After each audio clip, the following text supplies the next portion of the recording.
পালা? মোৰ নাম অভিশ্ৰুতি ভূঞা। মই কুৱালালামপুৰত ছেকেণ্ড প্ৰাইজ পাইছো। কি খেলিবলৈ?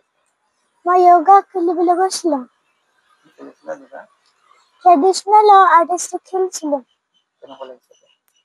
মোৰ বহুত ভাল লাগিছে। আগলৈ? আগলৈ আৰু আগুৱাই যাম বুলি ভাবিছো।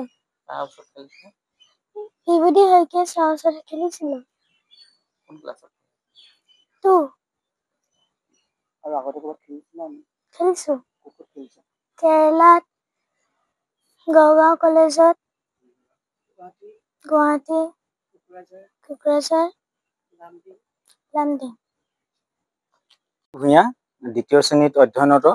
এই যোগ প্ৰশিক্ষণ লৈ আছে বিভূতি শইকীয়াৰ ওচৰত উৎকৰ্ষ যোগ প্ৰশিক্ষণ কেন্দ্ৰত। 4 বছৰ বয়সৰ পৰাই যোগৰ লগত জড়িত হৈ পৰিছিলে আৰু এই যোগ সাধনাৰ লগত জড়িত হৈ এতিয়ালৈকে অসম তথা ভাৰতবৰ্ষৰ বিভিন্ন প্ৰান্তত তাই যোগ প্ৰতিযোগিতাত অংশগ্ৰহণ কৰিছিলে। শেহতীয়াকৈ ৰাষ্ট্ৰীয় পৰ্যায়ত কেৰেলাৰ কোচিত যোগ প্ৰতিযোগিতা অনুষ্ঠিত হৈছিলে WFFৰ অধীনত আৰু তাতে আন্তঃৰাষ্ট্ৰীয় পৰ্যায়ত ভাৰতক প্ৰতিনিধিত্ব কৰি খেলিবৰ কাৰণে নিৰ্বাচিত হৈছিলে আৰু শেহতীয়াকৈ মালয়েছিয়াৰ কুৱালালামপুৰত আন্তঃৰাষ্ট্ৰীয় যোগ প্ৰতিযোগিতাত 5 বছৰৰ পৰা 9 বছৰ যি অনূৰ্ধ্ব শাখাই ছোৱালীৰ সেই শাখাত তাই ট্ৰেডিশ্যনেলত শাখাত অংশগ্ৰহণ কৰি পেলাই ৰূপৰ পদক অৰ্জন কৰিবলৈ সক্ষম হৈছে আৰু তাই যথেষ্ট কষ্ট কৰিছে।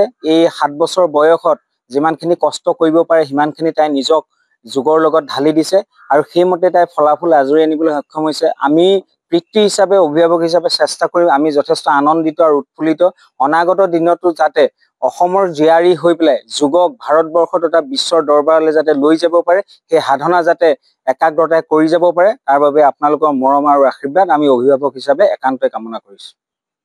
কিমান বয়সৰ পৰা শিকি আছে? তাই যিকোনো খবৰৰ বাবে যোগাযোগ কৰক 7099017330 লগতে 7099017110 নম্বৰত।